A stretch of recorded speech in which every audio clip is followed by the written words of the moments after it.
So guys, if you were wondering if you can play in the Regulation Battle Volume 1 format and you're just beginning, guess what? It is your lucky day because you absolutely can. Thanks to the Adventure Archetype, beginners will be able to join the Regulation Battle Volume 1 format, and we're going to be talking about it today. So if you guys don't know, I am Brad from the Ed Army. This week is so focused on the Adventure Archetype, and as you can see, we're going to be jumping into another video. This also happens to be a Regulation Battle Volume 1 video as well, but this is also an Adventure Archetype video because it does help out a lot, allowing new players to also jump into a format if they don't want to play the regular format when the deck comes out. So we're going to be jumping straight into it, as we're going to be covering why this deck is able to go into it, but also what are its styles and elements, as there is a lot to consider when you're playing the Adventure Archetype. Starting off, we have the eggs here, both being Koromon and Tsunomon. Very good. I've already covered these enough on the channel, but like I said, very solid. It does allow you to be flexible if you want to be more aggressive and defensive with Koromon, or if you want to combo a bit more and also have a little bit more recursion with Tsunomon. They're good. But the main reason this deck is viable for the Regulation Battle Volume 1 format is the fact that a lot of the deck is common to uncommon, and you actually don't get shirked out of all the good stuff from this archetype. So starting off, luckily, there is a good pool of its rookies you get to mix and match. The best cards, I think, of the rookie count are available, that being Biomon and Palmon, as Biomon is your searcher and Palmon is your filter piece. Both of these are very important for the deck because we're going to be playing a more standard version of the Adventure Archetype, being focused more on getting your pieces ready and then going out on attacks to get your opponent pushed down is exactly what the deck is aiming for. Like I said, having the Inheritables 2 of extra DP just makes this deck even better because it's naturally aggressive thanks to its alliance-based focus. Talking about the other rookies you can play, you also have the ability to have Floodgate rookies back you up in Tentomon and Gomamon. Personally, I think if you're going to go for 14, the ratio will probably be 4 Biomon, 4 Palmon, 4 Goma, and the 2 Tento, just to get you that 14 count, because it does cover a lot of your bases with Gomamon and then Tentomon, so very solid all the way. Going into your champions, this one's pretty interesting because you got access to very good ones and you get to set up your plays a bit easier. I think the ones that you probably want to start off focusing around but also have to keep in mind are something like the Bergermon and the Togemon. Now these two share the same skills effectively, being that when you have tamers with 3 or more colors, you're able to digivolve them for free into an adventure trait Digimon. So I think if you want to play a more tempo version of the deck, this is the way to go. Bergermon gives you 2000 DP for its inheritable, and Togemon during all turns gives you 1000, so they are the aggressive pieces. Additionally, you also can factor in stuff like your free play tamer Digimon in the form of Kabuterimon and Angemon.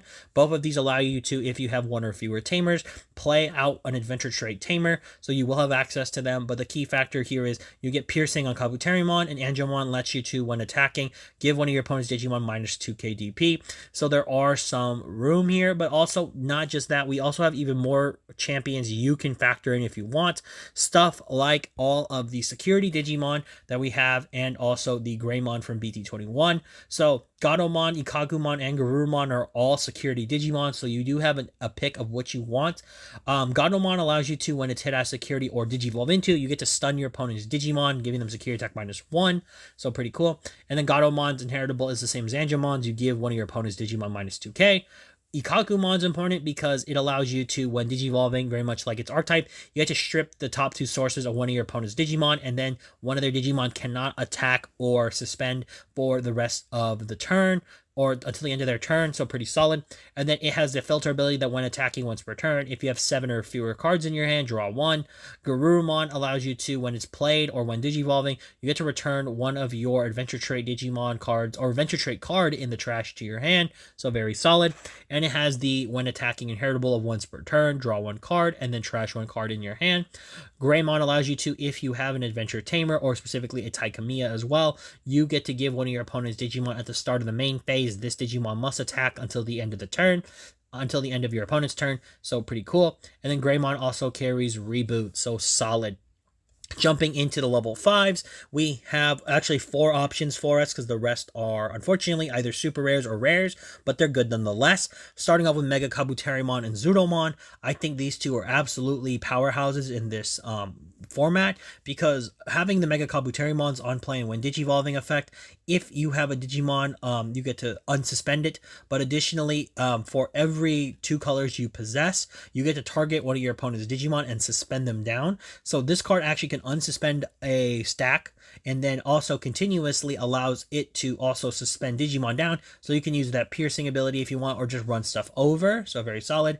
And it carries the Alliance skill as it's inheritable, which all of the level 5 share, and additionally they all share this one effect that I'll read because I've been reading it a lot, but it's here, that during your turn, once per turn, when one of your Digimon digivolves into an adventure trait card, or if you play an adventure trait card, you can target one of your Digimon, give it Alliance, and then that Digimon may attack, so they all share that skill. Whereas we switch up to Zudomon has its first skill being that while you have an adventure trait tamer, you get to strip the sources of one of your opponent's Digimon for every color they have, and then additionally, during its other effect, if they have a Digimon with one or fewer sources, you can bounce it back. So very reminiscent of something like Zudomon Ace. So very cool. Jumping into the other two you have access to, BT21's Metal Greymon and WereGarurumon are here, and these two can actually function as bosses by themselves because they're very good. So the on-play and when digivolving of Metal Greymon is that one of your opponent's Digimon gets D-Digivolve 1 for every 2 colors you possess in your tamers. And with WereGarurumon's effect, it does complement Metal Greymon's, as instead of it targeting down DDG evolution, it actually deletes, being able to delete a level 4 or lower Digimon, but if you have 2 or more colors, you can increase that by 1, so you can at least delete up to level 5, which is a very solid effect. And then having Alliance is always good, and you pack it in both ways, as WereGarurumon and Metal Greymon are actually fantastic options for you to choose outside of the structure decks, just because they are inherently aggressive at getting rid of the opponent's field, so you never have to feel like you are losing a piece of great interaction. But the main factor that makes the deck so strong into Regulation Battle Volume 1 is going to be the access to Tamers, and luckily we have access to 2. This is going to be important as both Joe Kito and Mimi Tachikawa, as well as Sora, I always mess up Sora's last name, Tekenoichi, I think, or Tekenoichi, I think is the way to pronounce it, and then Kari Kamiya. Basically, having 2 dual tamers to be accessible for this strategy is going to be the linchpin to make the deck so strong in the format. The main reason for this is going to be, obviously, in that a lot of the decks in the format do not have access to their archetypal tamers. Many of them are scrambling for whatever they can utilize, whether that's a memory setter or some type of tamer that maybe synergizes with their typing, in the case of like cyborgs and stuff like that. But the key aspect here is, like I'm saying, having access to both dual tamers and their archetypal, and you search for them and you can play them, you start to realize why it's so good. It just makes the adventure strategy so strong into the format, because if you don't know what these do, that quickly, basically both of them at the start of the main phase, if you have a Digimon with the adventure trait, you gain a memory. They have the same effects, by the way, so I'm reading for 2 cards technically. Then they all have the effect that during your turn, when any of your Digimon cards with the adventure trait would be played, by suspending this tamer, you reduce the play cost by 1. The key element here is going to be that both of them effectively net you 4 memory, if you look at it from that perspective, where both of them can gain you a memory at the start of your turn. So if you have both out, you'll gain 2 memory technically. And then if you play out a Digimon, you then can utilize these 2 tamers by suspending them and reducing that play cost 2 further, netting you a whopping total of 4 memory that you can use in this archetype. And that lets you get everything into play for relative ease. All of your level 7s, all of your level 5s can get in for an interesting cost of 3 if you have both active and you resolve both of the effects in a turn.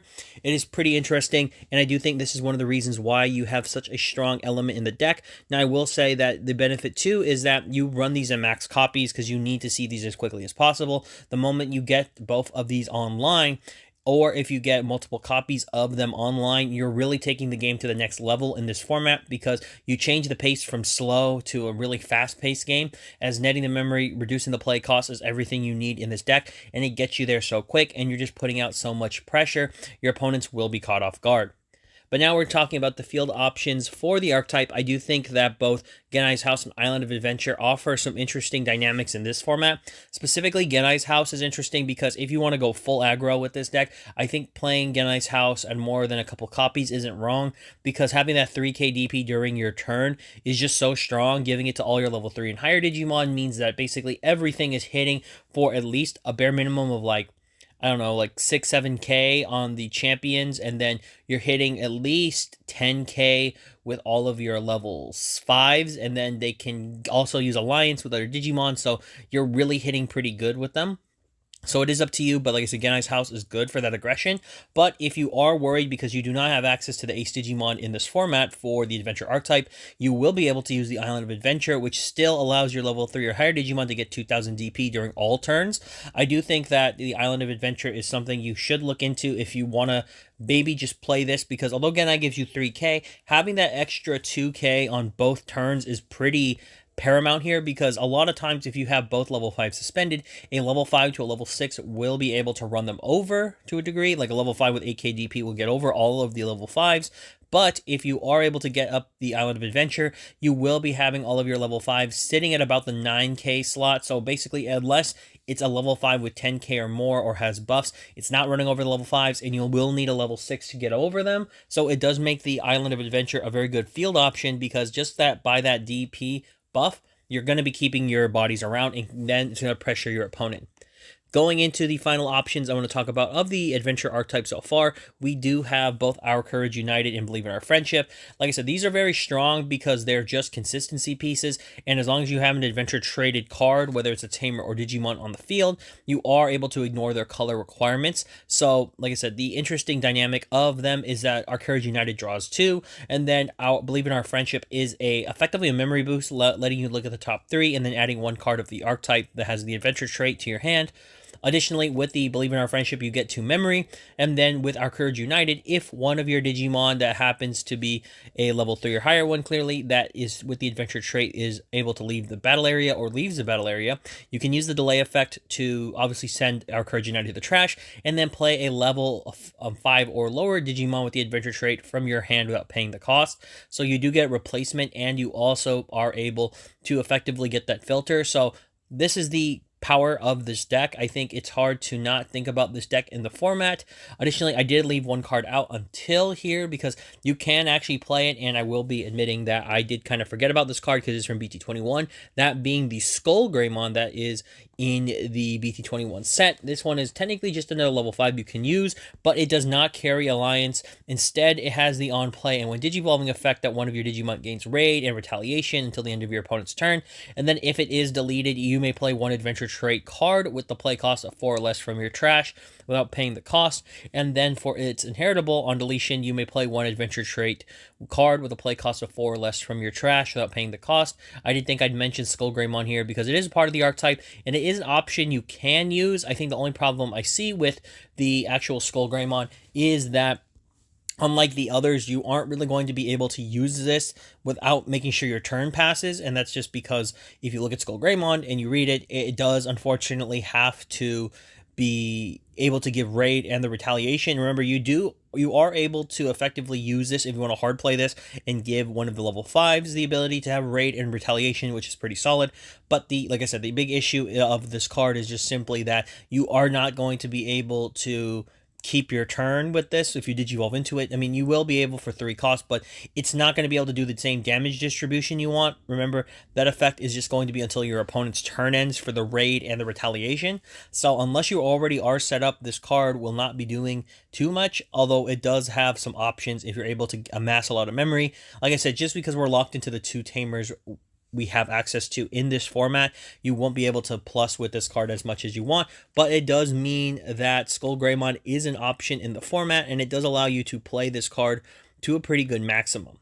But guys, that's going to be it for today. I did want to enjoy and mention that this video is pretty much geared more towards beginners, as I said before, but it is something for you to enjoy, as I do think that many people may not be directly looking at Adventure as a option for Regulation Battle Volume 1, but after me kind of looking at the deck, I think it's a really great option for a lot of people. Inherently, it is also very budget, because if you have the structure decks, you're not really losing out here. So yeah, that's all I've got for you guys today, and as always, this has been Brad from the Ad Army signing off, and for all of you out there, to sign on.